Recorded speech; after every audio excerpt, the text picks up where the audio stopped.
We are here talking about the Gardens Between, which is a surreal adventure, was described to me. Yeah, it's like a surreal puzzle adventure.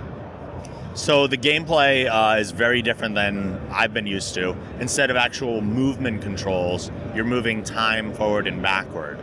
Yeah, so I guess it can trick a few people up at first, but yeah, basically everything in the game is moving along its own path. Mm-hmm. So you're just controlling time, moving it forwards and backwards. And as the two main characters kind of traverse the level, you kind of change the state of things to solve puzzles.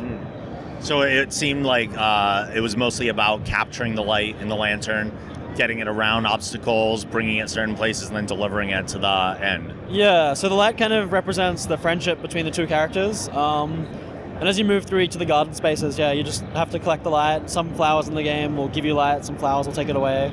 And all the puzzles revolve around using that light to light up constellations of the sky, which tell the story of the two characters.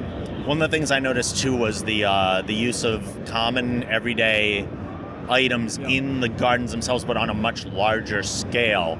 Is that a part of the story? So each of the garden spaces is kind of built up of artifacts from the real world, like memories from their childhood.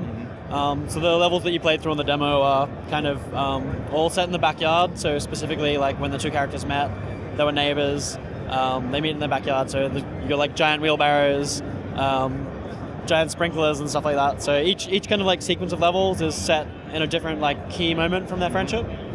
Now the demo is obviously a smaller portion of the larger game. How significant are the constellations to the overall arc of everything?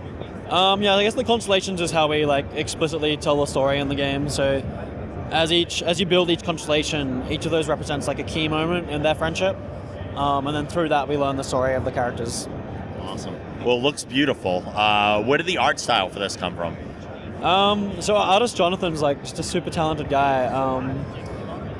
I guess he draws his inspiration from a lot of Japanese art, really simple style, it's not beautiful until you've taken away everything else that you can remove. But he's just done a stunning job of compositing the spaces, choosing really nice color palettes.